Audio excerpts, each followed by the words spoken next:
Well, today I welcome Colonel Douglas Macgregor, who is an expert military strategist, as well as having, I would argue, perhaps in the modern world, unique combat experience, having commanded an armoured regiment in combat in Iraq, in Desert Storm, and various other things. So he's a man of great experience and great insight. And so it's a great pleasure to have him here. And I'd just like to ask him a few questions and let it roll so he can give an opinion. And you can get his work on my website. You can click in on the website. You can click in and get what he's done in the past. And he's just very recently done a sort of a trilogy on this, which goes into more depth than we'll be able to go into today. But I think you'll find it extremely enlightening, and you'll get that link on my website if you want it, and I suggest you do. Perhaps the first question I would like to ask you, Colonel, if I may, and it's I'm going to be fairly parochial here and talk about Britain a little bit on the British side of these things. What disappoints me is the British are under the impression from the weight of propaganda that one day President Putin was very bored and he woke up because he was bored and decided perhaps to invade the Ukraine to give him something to do for no reason whatsoever. And that appears to be the view that most people in Great Britain have, because that's the view that they've been fed for the last year. It's a question really of a supine mainstream media. And of course, wars, most wars in the modern era are managed to be run on the basis of propaganda and what the masses believe. And we've seen that in the past, and particularly in 1914. And I would like to come back to 1914 because I've read the beginning of your book on Mons and Haldane, and perhaps we could elaborate on that a little bit. But really, it's propaganda and mainstream media, which of course is the same, I'm sure, in America. Am I right? No, I think you've summed it up reasonably well, although fortunately, there are more and more people who are skeptical of what they're hearing in the media right now. And I think that's because we've had a rather disappointing experience with the media in the past. We have been systematically misinformed in the past about various things, and people are beginning to wake up to it. So the so-called support for Ukraine or for aiding it has eroded substantially.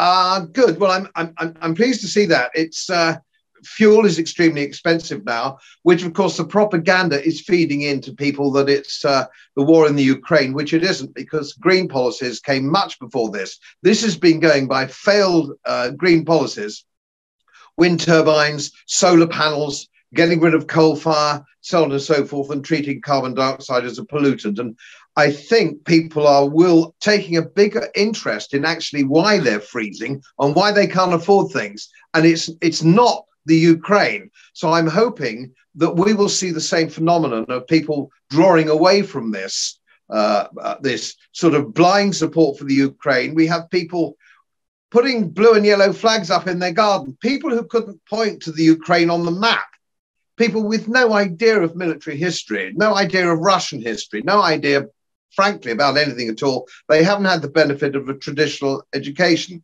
And so they're falling for this hook, line, and sinker.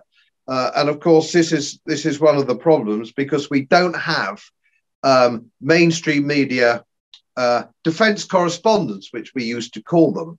And I know you were around in the days of, in our leading papers, the Daily Telegraph and the Times of London, we had people like Claire Hollingworth and John Keegan, who was the Sandhurst historian, who could actually analyze things in some depth in the newspapers and get away from this propaganda thing.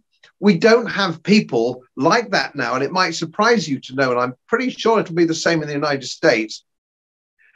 The London Times, until quite recently, their defense correspondent was a woman called Lucy Fisher. Now, she was very good on handbags. She was excellent on handbags. and nobody would dispute that in latest fashion. And I think one day she went to the Christmas party at the Times of London, and somebody said, I think you'd be good on, we're going to put you into defence.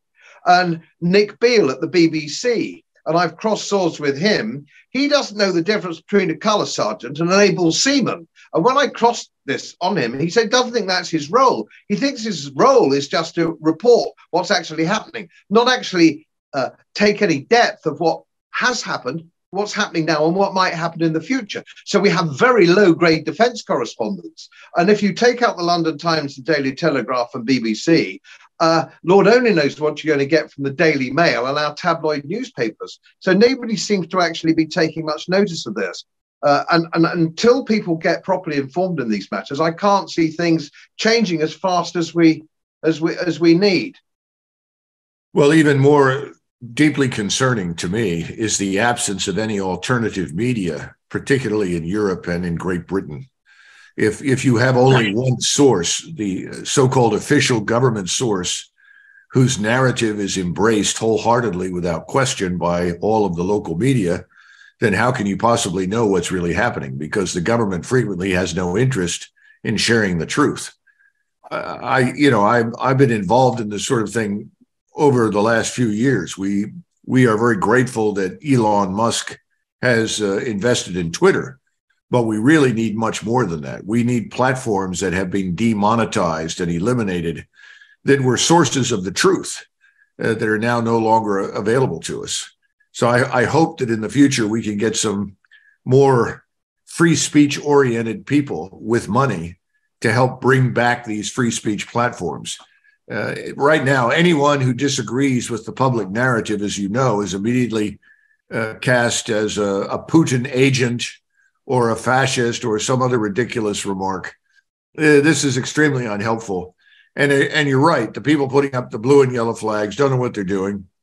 It was a healthier environment in Great Britain when someone would have stood up and said, do we have any particular interest in Eastern Ukraine?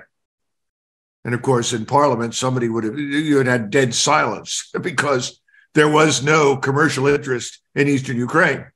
I remember, well, I can't remember it, but I remember reading about it. Palmerston, who was brought into Parliament in 1864, because there were a number of hotheads in the Parliament who wanted Britain to join with the Danes in a war against Austria and Prussia. Palmerston, of course, rightly thought that was insane. And he agreed he would come and speak. And he pointed out, you can envision this very easily. He pointed out, oh, yes, we could send 150,000 men or 120,000 men, and there's no doubt that our men would give a good account of themselves. And everyone, of course, said, here, here, here, here. He said, but the question is, to what purpose? What would they achieve? How could they possibly prevail against the forces of Austria and Prussia, nations larger, more populous, with larger armies than we have? Would we really be helping the Danes very much? Or should we instead urge the Danes to do the best they can, but to accept a peace early rather than later? So, we had people like Palmerston, Disraeli, even Gladstone could be rational on occasion. And of course, you've had Campbell Bannerman, who was a wonderful prime minister, who was publicly scorned because he apologized for putting Boer women and children into camps during the Boer War, but he did the right thing. And thankfully, as a result, the Boers in South Africa stood the course with Great Britain during World War I. I just don't see statesmen anywhere in the West today. I'm talking about statesmen, not politicians. Politicians are always in abundance, but statesmen think more clearly. They ask the hard questions. They're not simply there to propagandize for a specific purpose. Now, on our television, we have lots of general officers, retired, who come on and paint the grim picture for the Russians and keep telling everyone Ukraine is winning. In fact, the joke here is that since 24 February, this has been one long march to Ukrainian victory, which of course is absurd. Well, that's because most of these general officers are on the payroll of the defense industries and various think tanks that we privately refer to as advocacy tanks. And most of the so-called think tanks in Washington advocate for more war, more intervention, more conflict that we can involve ourselves in. So I think this is now coming to an end, frankly, because we're just about financially broken. We're talking about a $31 trillion national sovereign debt. That puts us right up there with Great Britain in 1947, when the debt to GDP ratio for Great Britain after World War II was 240%, largely thanks to us, since Franklin Roosevelt wanted to destroy the British Empire and saw running Britain into debt as a way to do that. So I think this is beginning to come to an end here. And most Americans, frankly, as you point out, don't know where Ukraine is and could care less. Americans are far more concerned about what's happening here. I imagine that will eventually happen where you are. If so, that's a good thing. But it is disturbing that this Western elite, this ruling class that we're dealing with, wants so desperately to involve us in a conflict with a major power like Russia. It's one thing to involve us in these wars of choice, these low-intensity conflicts against enemies that have no means of fighting back. I'm talking about Iraq and Afghanistan. Effectively, in military terms, it's analogous to clubbing baby seals. Well, we're not clubbing baby seals anymore. And the opponent is not incompetent. He's not weak. He's not stupid. And interestingly enough, he also doesn't really want a war with us. He wants to put an end to the threat to his country. And I'm talking about Russia in Ukraine, which we've worked tirelessly over the last 20 years to create and then launch against Russia. I often ask why, and I get confusing responses. Oh, well, they're corrupt. Well, substantial portions of our country are corrupt, and the rest of the world has problems with corruption. Well, they're bad actors. What do you mean they're bad actors? You know, you're down this list of stupid statements. Where do their strategic interests collide with ours? And in most cases, nobody can come up with an intelligent answer. It's a well-financed minority in London, New York City, and Washington that seems very interested in destroying Russia. This has now backfired. Russia is actually stronger today, financially and economically, than it was when the war began. And Russia is going to come out of this event with a much larger, more capable, and more lethal military establishment than it had at the beginning. So everything has backfired and is going to continue to backfire because we can no longer try to impose American or US-led Anglo-American hegemony on the rest of the world. The rest of the world doesn't want it. Frankly speaking, we don't need it, and it's bankrupting us. So all of this is going to collapse. It's going to implode. And the Russia war, again, with Ukraine, is just going to accelerate the process. Interesting. Yes, of course. And Lord Palmerston's predecessor, it goes back to Lord Castlereagh, of course, where the ethos was, if we're not directly threatened, if British interests aren't directly threatened, it's nothing to do with us. And that should really be, especially post-empire. Great Britain is a regional power, but it's not a global power. What we should be doing is consolidating that and not involving ourselves in anything which doesn't concern us. But we have a problem. I don't know whether you would agree with this. We have a problem where we can't shake off the British ego. What are we doing building aircraft carriers, which we can't actually protect because we don't have the wherewithal, so they can only work with the United States because we can't defend them. We're fighting the last war, and I was looking at your trilogy and what you've written in the last few months. Which I am fascinating. It's spooky. I agree with almost everything that you write or say, that we can't seem to just bring ourselves back from this because we're fighting the last war. And of course, in World War II, we had lots and lots of huge battleships, which were totally, because the Royal Navy wanted battleships, which were obsolete for the Second World War. Now we're building aircraft carriers, which are obsolete for any future war. And you go back, I don't know whether you've ever looked at the government of, in your historical research of the government of Lord Salisbury, who is fascinating. He was actually a libertarian and a very, very good prime minister in a very, very competent administration. And he said the fascinating is with senior admirals is that they will always prevaricate for years and years and years, and then eventually press the go button on something which by that stage it's out of date or obsolete. And we haven't changed The British haven't changed a bit. But of course, I suppose if you're an admiral, you really would love the idea of a really huge, great ship with lots of toys. It's boys and toys, isn't it? Well, a couple of things. First of all, you and we suffer from an acute case of national narcissism. That's a problem. People love to think of themselves as the center of the universe and as this invincible, invulnerable force on the world stage. The truth is we aren't, and neither are you. Again, I think this will change, at least in the United States. I know it's going to change because the vast majority of the American electorate is not interested in this. I once had when I was in the Joint Operations Center at SHAPE headquarters in NATO in 1998 to 2000, I had a Spanish general staff officer who once said to me, you know, Douglas, the United States is not a country. It's a separate planet. Well, he was very right. We tend to live on our own planet, so to say. And as a result, we get things wrong in other places. But the good news is most Americans prefer the planet. They really don't want to involve themselves overseas. So it's always been a problem of how do you get the American people involved? How do you drag them into conflict? That was true in both world wars. It was true in Vietnam, and it's true now. It's not instinctive for Americans to instantaneously press the button for war by any means. I think the other thing is in the Navy, there are really two classes of ships, submarines and targets. And that has been true for a very long time. And I think we have both wasted enormous quantities of money on this vast surface fleet for which there really isn't very much use.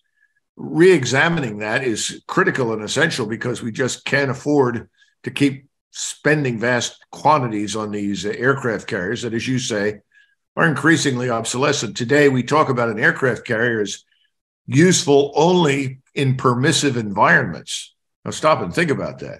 In other words, unless you're trying to invade Borneo, you really can't use the damn thing.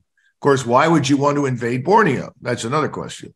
I suppose you could use it off the coast of West Africa, but why would we want to do those things? This is a difficult proposition because it's tied up with a lot of money, a lot of jobs, as you know. All of those things come into play.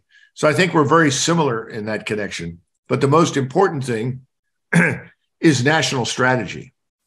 You know, Salisbury used to say that if it were up to his generals and admirals, they would garrison everything between the planet Earth and the moon on the assumption that there was a threat up there on the moon. I think Salisbury was right. And we have the same problem now. Every time you turn around, new threats are emerging. Anybody who knows anything about China, its long history, knows that this is not a martial culture. This is not a state bent on expansionism. Quite the contrary. China has many problems. We have many problems. There are many things they do we don't like. All of that is true, but there is no real justification for armed conflict with China. And the whole Taiwan business is grossly, grossly blown out of all proportion to reality. First of all, you as British people know damn well how hard it is just to cross 20 or 30 miles of open water. Imagine trying to cross 100 and seize Taiwan. And that, of course, presumes that anybody wants to do it. And why would they? Because they have two parties on Taiwan, one of which is the KMT, and the other is this national party that is really aligned with Japan, and the KMT is aligned with Beijing. Well, I think the KMT is now winning. They just had parliamentary elections. They're roaring back into power because the people in Taiwan don't want a war. And the KMT is an advocate for reunification with China. And I think that'll probably happen on its own. And it's not, we keep depicting China as this evil totalitarian state. What we don't understand is that the model for all Chinese, whether they live in Taiwan or on the continent, is Singapore. They all want to live in something much like Singapore. Well, personally, I would be horrified to live in Singapore, but I'm not Chinese. My culture is different. My way of thinking is different. My historical experience is different, but the Chinese like the Singapore model. If more people understood that, then they would understand why there is no real reason for war with China. Russia is another entirely different animal. But how much do we really know about Russia, let alone Ukraine? I grew up with Ukrainians. I know them well. I love them. They're wonderful people. They have been weaponized by the United States and London to become a threat to Russia. If we had not done that, this war would not currently be underway. The average Ukrainian was not hot to go to war with Russia. People forget that Mr. Zelensky, who was picked by various oligarchs to win the election, actually ran on a platform of a negotiated agreement with Russia to end all further fighting. And he was overwhelmingly elected, even in the western part of Ukraine, where he had very little support, because the Ukrainians weren't interested in this war. So we once again have subverted the natural process, and we brought on this war that is doing enormous damage, not just to Ukraine, but to Europe, and by implication, long-term, to Great Britain and us, all of which is unnecessary. We don't live in 1900. We live in 2022, soon to be 2023. Our commercial interests and Russia's are not that different. So this doesn't have to happen. But again, we have a small, well-financed minority in charge, and no one will admit that this was a terrible mistake. But we're going to see in the next few weeks massive offensives by the Russians to end this war. And it's going to have a terrible impact on Ukraine. I don't know that millions of Ukrainians will ever come home again. And what remains will be wounded for decades. And all of that because we decided we wanted a war with Russia that we were convinced would harm Russia. And ultimately, Russia has not been harmed. When I was at the Royal College of Defence Studies as a student there, obviously we trained to think strategically as far as possible that we can. Incidentally, can I just ask you something which I find quite amusing? When I was at Sandhurst, we were given a definition of the difference between tactics and strategy. I think it was attributed to an American general. It might have been Patton. It's a little bit out of date now, but it still tells the story, which I've never found a better way of suggesting it to anybody, a young student, for example. And it's a little bit out of date, but bear with me if you will. It's strategy is how you get a young lady to come to the cinema with you and sit in the back seat. Tactics is what you do when you get her there. Yeah. And I've always found that a wonderful way of actually looking at it. Now, the point is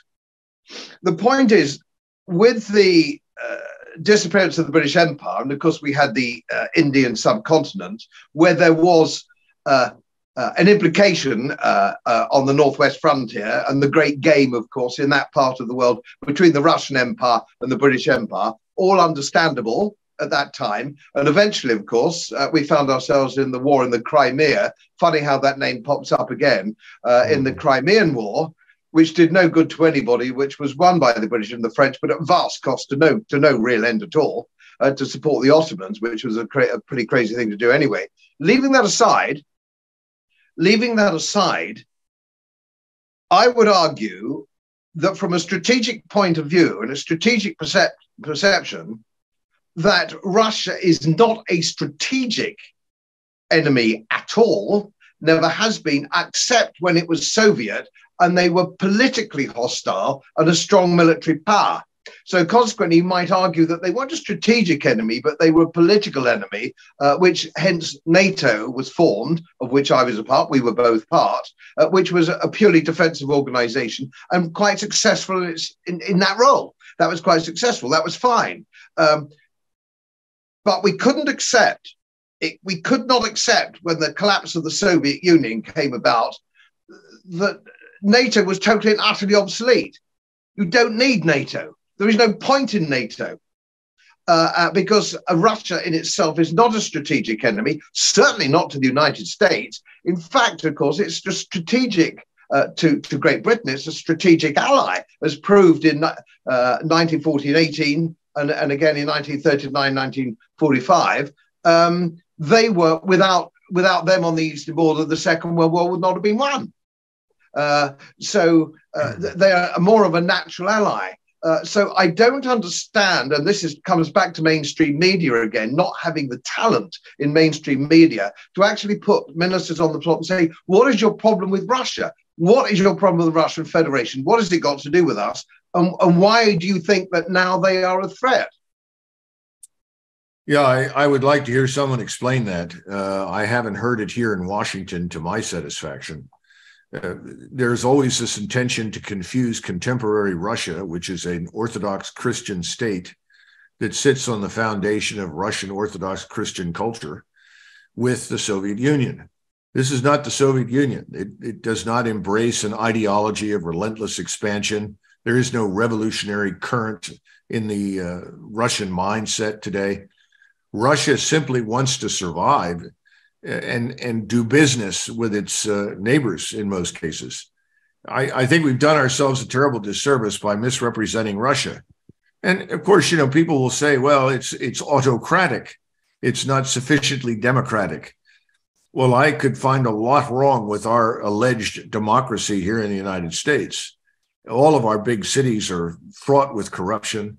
Elections are handled very poorly, have been for decades. The notion that we have free and fair elections is misleading inside these large urban areas.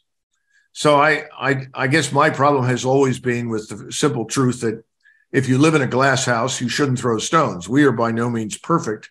Why are we insisting that everyone else have to be perfect, or then we treat them as an enemy? This is this sick, demented globalist culture. By the way, that falls in line with your comments on climate change. If you don't accept that climate change is imminent, and if we don't bankrupt ourselves trying to quote unquote stop it, which is absurd, frankly, that somehow or another we are evil and deserve the worst. It's crazy. It's insane. We have become unbalanced in our thinking across the English-speaking world. The least reasonable people I run into today are, frankly, people from the English-speaking world. They have this fuzzy-headed idea that we are morally superior to everyone else. I guess we've substituted moral superiority for racial superiority. It's all nonsense. I still think it will end, but it's not going to end until the suffering and pain that we are feeling now for reasons to do with bad economic decisions come home to roost. The other thing is that you and we are both maritime and aerospace powers, but primarily maritime powers. We've never been land powers for any length of time. The British made the mistake in 1914 of confusing itself over this, dragged themselves into a war they really didn't need to fight. Bismarck's Germany was another good example. Bismarck chastised the second German Kaiser for sending brand new German naval combatants into the Baltic. And he said, "Why did you do that, Your Majesty?" And of course, the Kaiser's answer was, "Well, I want the Russians to know we're strong." And his answer was, "The only thing you did was remind the Russians of their own weakness. That's the last thing we want to do." And then he moved down the road with the British and the British Navy. He said, "Why are we building this Navy at all? We don't need it." And he said, "Well, we have to be a great power. Britain's a great power. If we don't have a big Navy like Great Britain, we can't be a great power." Said nonsense. We have the greatest land power in the world. Everybody knows that. We don't need a big Navy. There's no sort of rational calculus like this going on in London or Washington. If it did, I guess we'd all be sitting with stacks of cash in our bank accounts and very healthy, prosperous economies, because there's just no reason for conflict and war in Ukraine today against Russia. None, as far as we're concerned. On the other hand, we should all be interested in bringing this to a close. Now we're going to have a absolutely destroyed Ukraine with millions of Ukrainians fleeing that have no place to go. This is going to harm Europe beyond belief. It's incomprehensible that people can't see it. There's nothing noble and glorious about destroying Ukraine, which is what we've done. I'm glad you just mentioned 1914, because I was interested in your take on that in the first chapter of your book, which I want to come on to in just a moment. The retreat from Mons, of course, which I don't know whether you met Richard Holmes at all, the historian, whether you came across him in your time, a great historian, dead now, sadly, a friend of mine. In 1914, you quite rightly say that we kept out of the Franco-Prussian War. We took no part in the Franco-Prussian War. And basically, this was another Franco-Prussian War, nothing to do with us. And on the anniversary in 1918, I gave a lecture to the London School of Economics on how we could have stayed out of the Great War to the benefit of Europe, all Europe, by staying out as a major economic power in 1914 and a major naval power, if we had stood back, let them sweat it out in the trenches, come to a conclusion in 1916 that nobody was going anywhere, and then broker a peace in London and get everybody around the table, saved millions of lives, saved Europe, saved, incidentally, as I'm sure you'll agree, the Second World War, which wasn't really a Second World War. It was part two of one war. And that wouldn't have happened, and we wouldn't have had Stalin, and we wouldn't have had Hitler, Mussolini, and all the rest of it, all the baggage that came with it. It would have been much better if we'd stayed out and brokered a peace. And that could have been done. And in my lecture, I won't bore you with it, but I have a transcript for anybody watching on my website who'd like to look at it. It's only about 1,500 or 2,000 words or whatever, it doesn't matter. But it shows you how we could have actually done this if we'd had a strategic hat on.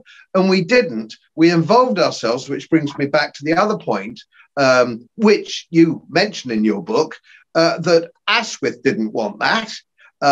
Members of his cabinet didn't want that. Even Lloyd George didn't want war with Germany. But it was drummed up then by the media again. Poor little Belgium, babies being bayoneted by Germans and all this kind of thing.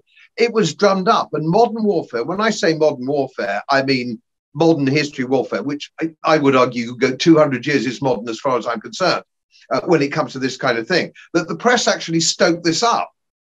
And they stoked it up. And of course, it cost the British Empire 1 million dead and 2 million maimed. It was, and it broke what I would argue, we'd probably fall out over this. I think the British Empire, broadly speaking, was a force for good in the main.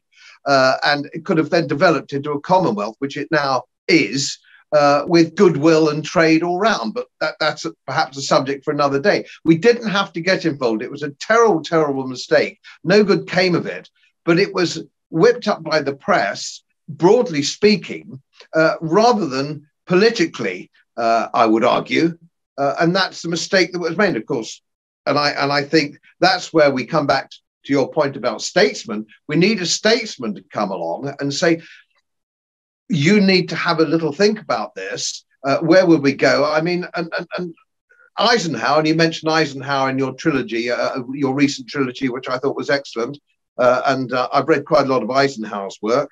Wouldn't agree with him necessarily on economic matters per se, but generally speaking, I think the advantage of Eisenhower was that he was a general and knew what war meant. Most people don't understand what war is. Nasty. War is evil. War is a very, very nasty business. And if you can avoid war, it's almost in everybody's interest. Most wars are unnecessary. Most, not all. I'm not a pacifist, but most wars are unnecessary. And I think it's difficult for me to believe that, and I think it was your phrase, I've used the phrase myself as well before I started reading your work, America hasn't won anything since Korea, and Korea was a draw. So why does this go on? And this is where I'd like to just bring you out a little bit, because you've had experience that I haven't had. So because you've been at the White House, you've had top political experience. I've had political experience, but not at your level. Why do people do? I know there's an industrial military complex on this. Why would I have in my country a chief of general staff? Why would I have a man who's managed to get that far? And you make the point, put everybody above the rank of colonels, a politician, political general. You don't get promoted above 1 star unless you're politically expedient. He has said just in the last month or two, don't worry about the Russians. They have rusty rifles and no boots. Yeah, well, yeah, I mean, what can I say?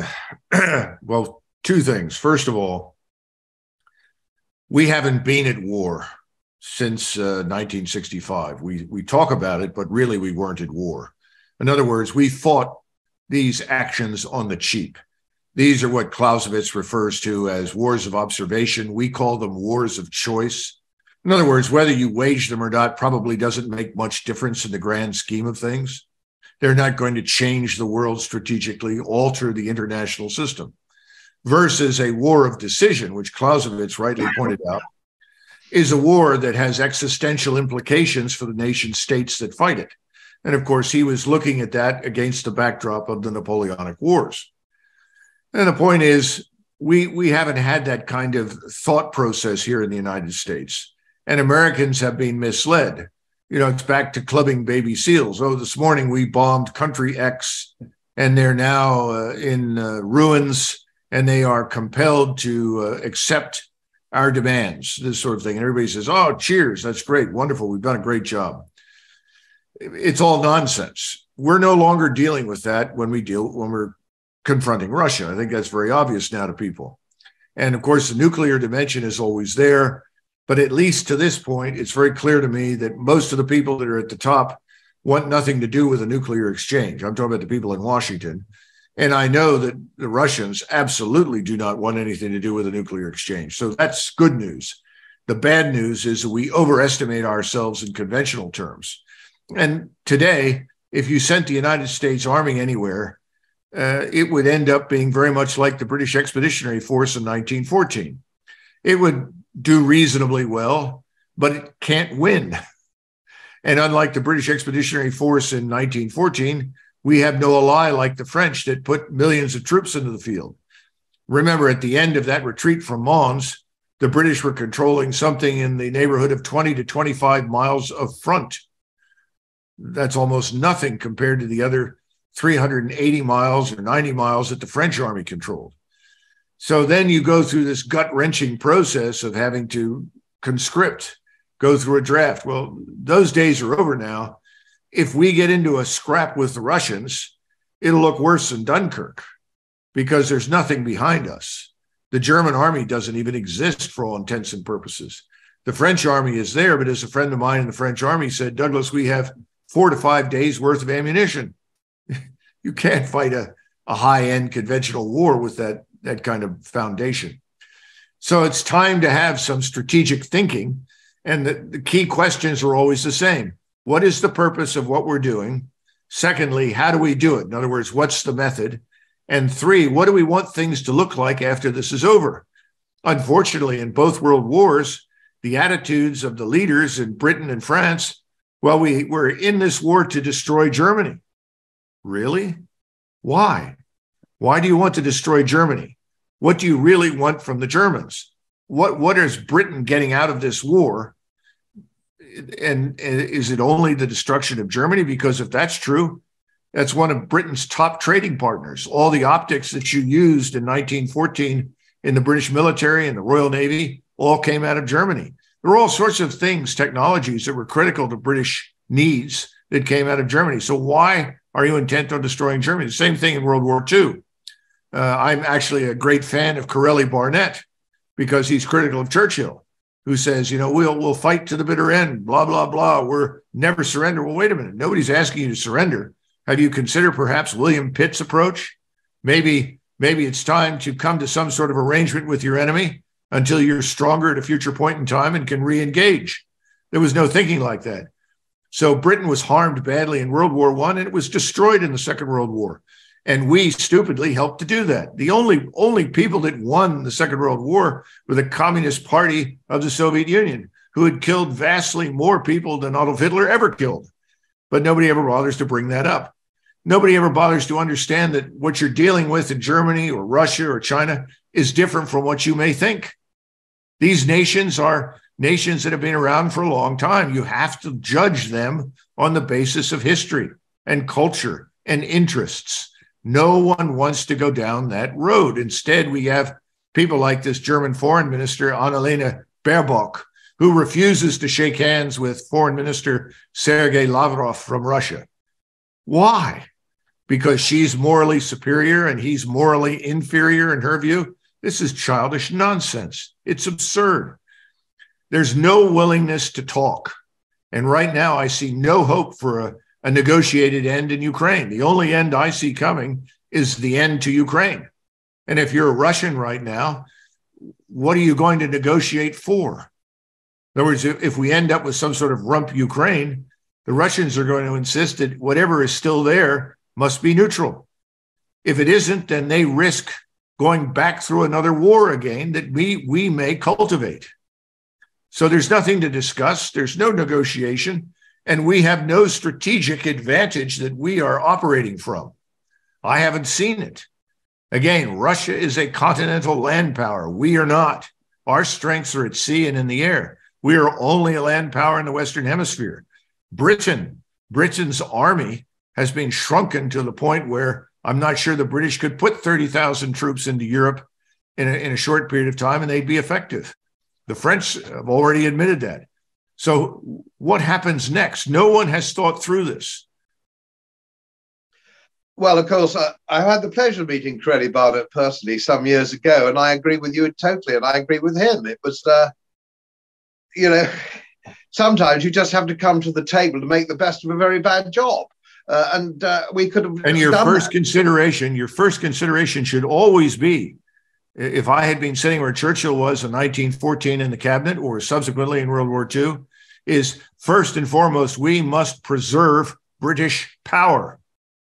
I keep telling people the most important thing we do in the United States is preserve American national power.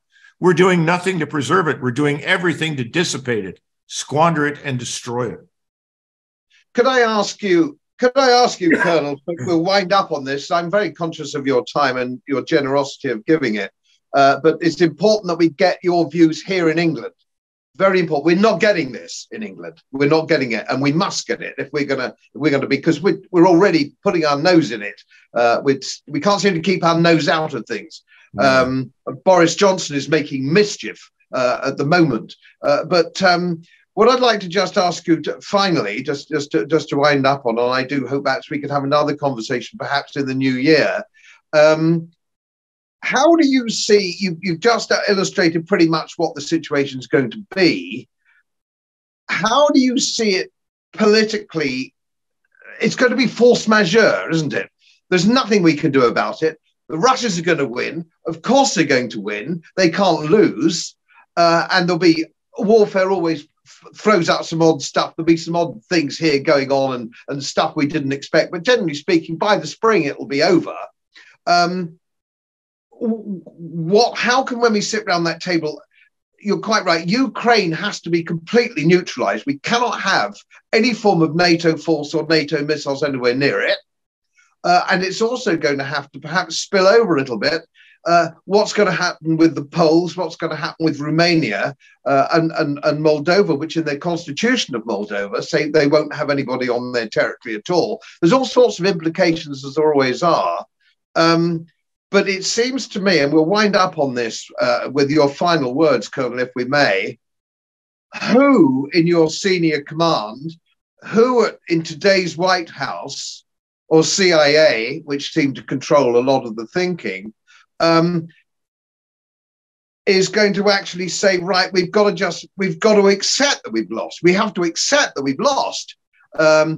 Can they accept that they've lost, or are they going to just kick off another war somewhere else to satisfy the military-industrial complex?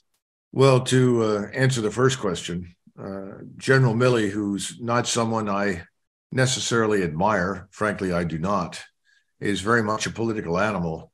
But at least a couple of weeks ago, he had the good sense to tell the president in the Oval Office, you know, the Ukrainians have done about all they can do right now.